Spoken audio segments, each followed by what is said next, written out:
بسم اللہ الرحمن الرحیم۔ السلام علیکم خواتین و حضرات۔ سب سے پہلے میں ایک وضاحت کرنی ضروری سمجھتا ہوں کہ میرا تعلق نہ ارباب سیاست و صحافت سے ہے اور نہ ہی میں خود کو ایکیڈیمکس یا دانشوروں کی کیٹیگری میں شمار کرتا ہوں۔ عمر میری سفارت کاری میں گزری، جس کو آپ بیوروکریٹ بھی کہہ سکتے ہیں، لیکن وہ بیوروکریٹ جو ملک کی نمائندگی کرتا ہے باہر کی دنیا میں۔ اور جب میں ریٹائر ہوا آج سے 20 سال قبل، اپنے آبائی شہر واپس لوٹا تو میں نے کیونکہ جب تک میں سفارت کاری میں رہا تو بہت جھوٹ بولتا رہا، اپنی مملکت کے لیے، اپنی ریاست کے لیے بولنا پڑتا ہے۔ سفارتکار ہوتے ہی وہ ہیں جو باہر جا کر ہمیشہ جھوٹ بولتے ہیں۔ تو جھوٹ بول کر واپس آ کر مجھے اچھا لگا، لیکن میں نے اتنا گرد آلود ماحول میری سانسوں میں آنا شروع ہوا۔ لاہور میرا آبائی شہر ہے، تو مجھے یوں محسوس ہوا کہ میرے ملک کے مسائل تو باہر کا کوئی ہے ہی نہیں، سب کے سب مسائل ملک کے اندر کے ہیں۔ اس دن سے میں نے 2 کیلکولیٹڈ فیصلے کیے۔ ایک یہ تھا، اور وہ میرے 40 سالہ اس تجربے کی بنیاد پر جو میں نے باہر سفارتکاری کے دوران آبزرو کیا تھا، کہ باہر ہر اس ملک میں جہاں انگریزی زبان نہیں تھی، اور مجھے اکثر میں ایسے ممالک جانا پڑا، وہ لوگ ہمیشہ اپنی زبان میں بات کرتے تھے۔ حالانکہ جب میں ان کے ساتھ گولف کھیل رہا ہوتا تھا یا سوشل ایکٹیویٹیز میں ہم پارٹیسپیٹ کرتے تھے تو وہ میرے ساتھ انگریزی بول لیتے تھے، لیکن جب وہ اپنی ریاست کی نمائندگی کرتے تھے تو وہ ہمیشہ اپنے ساتھ ایک مترجم رکھتے تھے، کیونکہ ان کی زبان میں پورے طریقے سے نہیں سمجھ سکتا تھا۔ وہ میری انگریزی سمجھ لیتا تھا، لیکن یہ ضروری ہوتا تھا کہ اس کا انٹرپریٹر ہو۔ تو میں نے فیصلہ جو کیا، پہلا فیصلہ میرا کیلکولیٹڈ فیصلہ، کہ میں اب اپنی عمر میں وہ قرائی زبان انگریزی، چاہے میں جتنا بھی عبور ہو، کیونکہ میں ہر اپنا کالم، کتابیں سب انگریزی میں لکھتا ہوں، مگر میں نے کہا میں بات جب کروں گا اپنے دل کی تو اپنی زبان میں بات کروں گا۔ اور دوسرا فیصلہ، اس کا کسی حد تک آج کے ابھی جو باتیں ہوئی ہیں، ایاز امیر صاحب نے تو آج بہت ہمارے لیے کہتے ہیں نا دانائی کے دروازے کھول دیے ہیں، تو اس کا تعلق اس مسئلے سے ہے۔ اور وہ میرا فیصلہ یہ تھا، حالانکہ اس وقت میں 2004 میں واپس آیا تھا، ریٹائر ہونے کے بعد 2 سال میں یونائٹڈ نیشنز میں کنسلٹنسی کر رہا تھا، کیونکہ ان کو مدد دے رہا تھا اس انٹرنیشنل فائنینسنگ فار ڈیولپمنٹ کے پروسیس کو، جس کو میں نے چیئر کیا تھا ایز ایمبیسڈر۔ مگر جب وہ میری مدت پوری ہو گئی تھی تو میں نے حکومت کو کہا تھا مجھے ایکسٹینشن نہیں چاہیے، میں صرف یونائٹڈ نیشنز میں کنسلٹنسی کے طور پر یہ 2 سال ان کی مدد کر دوں گا۔ اور وہ پوری کرنے کے بعد میں واپس آیا، اور میں نے یہ فیصلہ کیا کہ اب میں کہیں بھی کوئی نوکری نہیں کروں گا، پاکستان کی یا کسی اور جگہ کی۔ تو اسی حوالے سے میں یہ کہنا چاہتا ہوں کہ جب میں یہ سوچ رہا تھا کہ ایکسٹینشن نہیں لوں گا، تو اس کا مطلب تو یہی تھا نا کہ میں اب اور نوکری نہیں کروں گا، مطلب تو یہی تھا کہ میں نے ایکسٹینشن نہیں لینی۔ تو ایسی ہی بات تھی، بلکہ مجھے شوکت عزیز نے کہا کہ شمشاد صاحب آپ تو کچھ ہم سے مانگتے ہی نہیں ہیں۔ میں نے کہا مجھے ضرورت نہیں ہے۔ میں جب نوکری میں تھا ایز فورن سیکرٹری، اس پوزیشن میں ریکمنڈیشنز کیا کرتا تھا، میں نے کبھی کسی کا کیس ریکمینڈ نہیں کیا کہ یہ ایکسٹینشن ہونی چاہیے۔ جس نے 60 سال کیے، میں کہتا تھا اس کو گھر جانا چاہیے، کیونکہ قانون یہ ہے۔ رول آف لا کا مطلب ہی یہ ہے کہ اگر آپ نے رول آف لا میں فلیکسیبلٹی، کمپرومائزز شروع کر دیے تو پھر تو قانون نہیں رہے گا، بلکہ ہمارا جو سول سروسز کا سٹرکچر ہے وہ تباہ ہو جائے گا۔ بلکہ 2015 یا 14 میں نے ایک آرٹیکل اسی بات پر لکھا تھا کہ ہمارے سیاستدانوں کی خواہش ہے کہ وہ فوج کو بھی چونکہ پولیس بنانا چاہتے ہیں تو وہ فوج کو اس طریقے سے انڈیوسمنٹ دیتے ہیں. اس وقت تک ایک ہمارے سربراہ فوج کے ان کو ایکسٹینشن مل چکی تھی, تو میں اس کے بارے میں ذکر کیا تھا کہ یہ اس قسم کی رعایتیں فوج کو دے کر یہ فوج کا نظام خراب کر رہے ہیں. فوج کو یہ پولیس بنا دیں گے اور جو چیف ہوگا وہ ایک آئی جی کی حیثیت اختیار کر جائے گا, اور یہی ہوا, یہ ہوتا رہا. یہ اب ان لوگوں کا کام ہے جو بھی اقتدار میں ہوگا وہ دیکھے کہ آیا کہ یہ باتیں درست ہیں. جب آپ کو ایک آئین میں ایک ہدایت دے دی گئی ہے تو اس آئین کے مطابق ہونا چاہیے, کسی کی ایکسٹینشن نہیں ہونی چاہیے.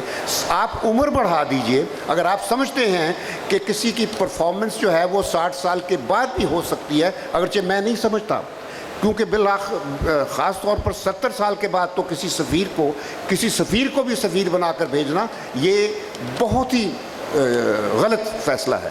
ہمارے 2 سفیر گئے ایسے جس پہ میں نے اعتراض بھی کیا تھا, اور پھر مجھے یہ کہا گیا تھا کہ یہ ہم نے نہیں اپوائنٹ کیے, یہ کہیں اور سے اپوائنٹ ہوئے ہیں. تو اب آپ سن لیجئے باتیں. بہرحال آج میں جب اس طرف دیکھتا ہوں, اور ابھی بات ہوئی تھی, جوش سے بھی بات ہوئی ہے, ہوش سے بھی بات ہوئی ہے, تو میں سمجھتا ہوں کچھ سچ کی باتیں بھی ہو جائیں, کیونکہ ہمارے معاشرے میں جھوٹ کا بازار اتنا کھل گیا ہے کہ اب وقت آ گیا ہے کہ سچ بولا جائے. تو پہلی بات تو میں یہ کہنا چاہوں گا کہ ہمیں یہ تسلیم کر لینا چاہیے کہ جس تصور کے ساتھ علامہ اقبال نے بر صغیر کے مسلمانوں کے لیے ایک آزاد اور خود مختار اور خوددار مملکت کا خواب دیکھا تھا یا تصور جو دیا تھا ہمیں, کیا آج کا پاکستان اس کے مطابق ہے؟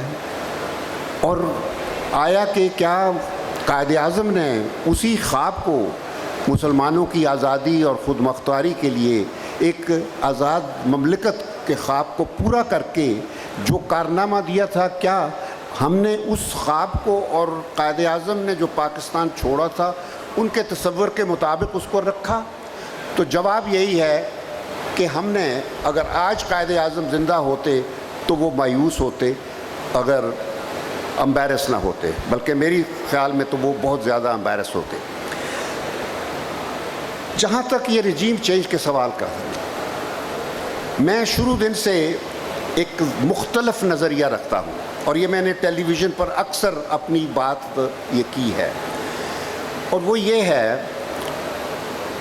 کہ سازش تو ہوتی ہے, یہ دنیا میں بہت عام ہے, اور بالخصوص جب بڑی طاقتیں شامل ہو جائیں تو سازش ہوتی ہے, مگر وہ بڑی طاقتیں سازش نہیں کرتی.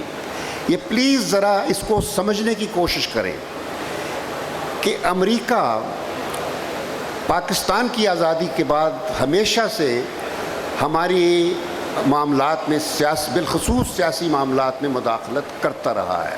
وہ اس کا پریروگیٹو تھا, کیونکہ ہم نے پہلے دن سے اپنے آپ کو امریکہ کے رحم و کرم پر چھوڑ دیا تھا. ہمارے حالات ایسے تھے, ہم پاکستان ایک ایسا ملک وجود میں آیا تھا جس کی مثال دنیا میں نہیں تھی. ہم ایک سیامیز ٹوئنز کی طرح ایک ایسے جڑواں 2 دھڑ تھے جو مکمل طور پر فزیکلی الگ تھے, سوائے a little bit of heart and mind connection کے. وہ تھوڑا سا ہارٹ, دل اور دماغ کا کنیکشن تھا, اور وہ اتنا کمزور تھا کہ it could not withstand the pressures of physical separateness. نتیجہ وہ نکلا کہ ہندوستان نے فائدہ اٹھایا اور ہمیں بروٹلی, جس کو کہتے ہیں, کاٹ کے رکھ دیا. اور جو ملک ہم سے الگ ہوا, جو دھڑ, یہ اب آپ میری بات سمجھنے کی کوشش کریں, وہ اصل پاکستان تھا. یہ اصل پاکستان نہیں ہے جس میں ہم آج رہ رہے ہیں. سن لیجئے, اس پاکستان میں آزادی سے پہلے پاکستان کے حمایتی بہت کم تھے, بلکہ پنجاب اور سندھ کے جو وڈیرے لوگ تھے وہ تو انگریزوں کو کہتے تھے کہ پاکستان مت بناؤ, ہمیں نہیں چاہیے, ہمیں تم سے بہتر اور کوئی حکمران نہیں ملے گا. تو کبھی نہیں. باقی جو 2 صوبے تھے وہاں انگریز باقاعدہ ملٹری کیمپینز لڑ رہے تھے, فوجی کاروائیاں کر رہے تھے. تو انگریزوں نے, جبکہ ہندوستان کے بقیہ تمام صوبوں میں اور ریاستوں میں ایک پولیٹیکل پروسیس شروع کیا تھا جہاں لوگوں کو ووٹ دے کے مقامی کونسلیں بنتی تھیں اور ایک کانگریس پارٹی تشکیل میں آ گئی تھی، تو وہ باقاعدہ ایک سیاست کا ان کو ایکسپیرینس اور ایکسپوجر مل رہا تھا۔ ہمارے ان چاروں صوبوں کو جو موجودہ ہیں قطعی بھی کوئی بھی سیاسی ایکسپوجر نہیں نصیب ہوا تھا، اور جو الگ ہوا وہ پاکستان کی بنیاد وہاں رکھی گئی تھی۔ مسلم لیگ وہاں وجود میں آئی 1906 میں ڈھاکہ میں۔ وہ وفد جو تھا جس کو شملہ ڈیپوٹیشن کہتے ہیں، جو 1906 میں اکتوبر 1906 میں لارڈ منٹو کو مل کر جس نے یہ مطالبہ کیا کہ ہندوستان کے مسلمانوں کو الگ الیکٹریٹ دیا جائے تاکہ ہم مائنورٹی کے طور پر نہیں، ہم ایک قومیت کے طور پر ہمارا ایک الگ تشخص قبول ہو جائے، اور وہ مان لیا گیا۔ تو اصل جو پاکستان تھا وجود میں آیا، وہ جو اصل سٹرگل تھی وہ وہاں آئی تھی۔ صرف ہم نے اپنی غلطیوں سے، اب میں اس ہسٹری میں نہیں جاؤں گا کہ ہم نے مشرقی پاکستان کے لوگوں کے ساتھ کیا کیا، کیوں الگ ہوئے، صرف اتنا کافی ہے کہ وہ ایک سیاسی کرائسس تھا، کیونکہ ایک باقاعدہ بڑا اچھا الیکشن ہوا تھا، اس کے ورڈکٹ کو ریجیکٹ کیا۔ ریجیکٹ کس نے کیا؟ کہ جو میجورٹی اکثریت والی پارٹی، اس کو اقتدار نہیں دیا گیا، اور فوج اور بھٹو نے مل کر ایک ایسا سٹینڈ لے لیا جس کے بعد ظاہر ہے جو ہونا تھا وہ ایک المیہ پاکستان کا پیدا ہو گیا۔ تو اس قسم کے المیے ہوتے رہے ہیں۔ باقی باہر سے تو مداخلت ہوتی ہے، کیونکہ ہم نے روس کو شروع میں ہی ناراض کر دیا تھا۔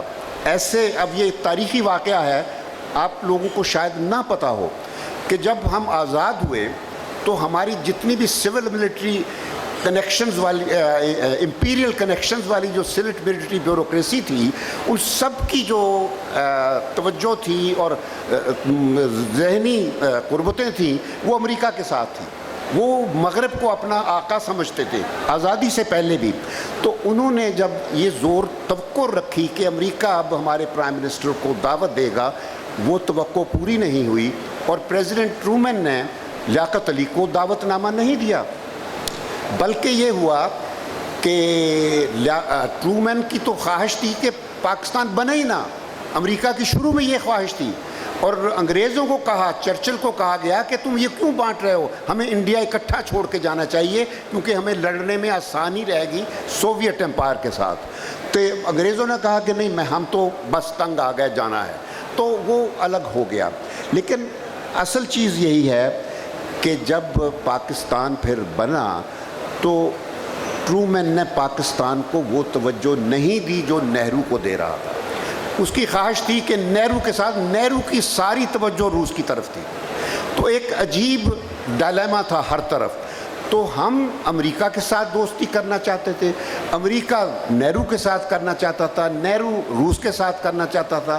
تو اس صورت میں پھر ہمارے سفارتکاروں نے کام دکھایا کہ ایران میں راجہ غضنفر علی خان اس وقت وہاں سفیر تھے، تو لیاقت علی خان ٹرانزٹ کر رہے تھے لندن، وہاں رات کو کھانے پر اتفاق سے جو ایک مہمان تھا وہ سوویت یونین کا سفیر تھا، اور وہ تھا آذری، مسلمان تھا۔ تو وہاں کھل کر جب بات ہوئی تو راجہ صاحب نے کہا کہ یار تم سوویت یونین سے ہمارے پرائم منسٹر کو دعوت نامہ دلاؤ، ہم وزٹ کرنا چاہتے ہیں۔ اس نے کہا میں 1 ہفتے میں دعوت نامہ دے دیتا ہوں۔ یہ سب چیزیں آپ کو اس سازش کے کانٹیکسٹ میں سمجھا رہا ہوں۔ تو وہ دعوت نامہ آ گیا، لیکن ہم جس وقت ہم نے وہ دعوت نامہ لہرایا کہ ہمیں روس نے یہ دعوت نامہ دے دیا ہے، اگلے دن ٹرومن نے بھی دعوت نامہ دے دیا، اور ہم نے روس کا دعوت نامہ ایک طرف رکھا اور امریکہ چلے گئے۔ نہرو ہم سے پہلے 2 ہفتے گزار آیا تھا، نہرو کے بعد ہمارا پرائم منسٹر 2 ہفتے گزارتا ہے، اور وہاں اچھی بات چیت ہوئی، 2 ہفتے اچھے گزرے، اور جتنی تھوڑی بہت مدد کی ضرورت تھی $2-4 ملین مل گئے ہوں گے۔ لیکن اصل چیز مسئلہ پیدا ہوا جب ٹرومن نے یہ کہا کہ پرائم منسٹر ہمیں آپ کی فوج کی ضرورت ہے کوریا میں، ایک دستہ بھیجیں۔ لیاقت نے کہا کہ نہیں، میرے قائد کا تو ویژن یہ ہے کہ پیس ود آل اینمٹی ود نن، ہم نے تو کسی سے جنگ نہیں لڑنی۔ تو اس پہ امریکہ ناراض ہو گیا۔ لیاقت علی واپس آتا ہے، اور لیاقت علی کے پھر ہمارے سفارتکار نے کہا جی اب چین چلتے ہیں، روس چلتے ہیں، تو 2 ہفتے پہلے روس جانے سے لیاقت علی ختم ہو جاتا ہے۔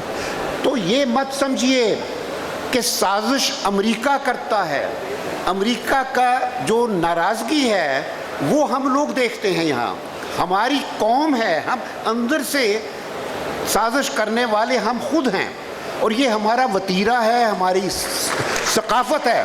میں اس کی مثال آپ کو اور دیتا ہوں، جب رنجیت سنگھ یہاں پھرتا تھا گھوڑے پر، ایک سکھ سرکردہ لیڈر کے طور پر، ینگ لڑکا 13-14 سال کا، تو ہمارے لوگوں نے، اندرون شہر کے لوگوں نے، اس وقت افغان رولر ہوتا تھا، مغل نہیں تھا، افغان رولر تھا لاہور کا، تو اس کو رنجیت سنگھ کو بولا تم رات کو آؤ قبضہ کر لو، ہم یہ لاہور شہر کے سارے دروازے تمہارے لیے کھول دیں گے۔ کہتا ٹھیک ہے۔ وہ دروازے کھلے ہوئے، رنجیت سنگھ نے لاہور قابو کیا، لاہور کے بعد اس نے پنجاب پورا قابو کیا اور امپائر بنا لی، ایمپرر بن گیا رنجیت سنگھ سکھوں کا۔ تو یہاں ایک مغلوں کے ہوتے ہوتے ایک نئی امپائر بنی۔ تو کیسے بنی؟ سازش کرنے والوں نے دروازہ اندر سے کھولا تھا۔ تو ہم بہت ماہر ہیں۔ ابھی بھی یہ جو واقعہ ہوا ہے، صرف امریکہ نے ہمارے سفیر اسد مجید کو بلا کر یہ کہا کہ ہمیں تمہارے پرائم منسٹر کی پالیسیاں پسند نہیں ہیں۔ اس کو کیسے پسند ہوں گی؟ تو ہمیں پتہ چلا ہے کہ یہ ووٹ آف نو کانفیڈنس ہو رہا ہے، اور اگر یہ ووٹ آف کانفیڈنس کامیاب ہو جائے گا تو یہ ہوگا، اگر نہ ہوا تو یہ ہوگا۔ یہ اگر سازش کرنی ہوتی تو کوئی سازش کرنے والا اپنی نیت اس طرح واضح کر کے نہیں بتاتا۔ سازش اندر سے ہوئی ہے۔ اب میں اس کی وہ تو اب آپ دیکھ لیجئے۔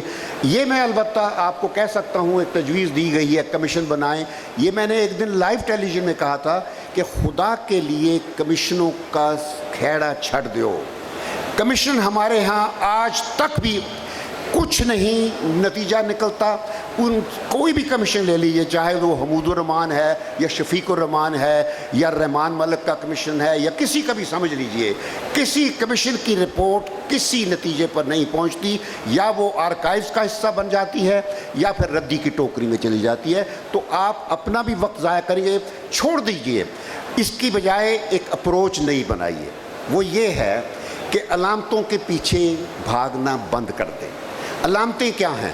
علامتیں یہ ہیں کہ جی عدالتیں انصاف نہیں کر رہی ہیں، بس میں ختم کر رہا ہوں، عدالتیں انصاف نہیں کر رہی ہیں، پارلیمنٹ قانون سازی نہیں، یہ مسئلے نہیں ہیں، یہ علامتیں ہیں ہمارے مسئلوں کی۔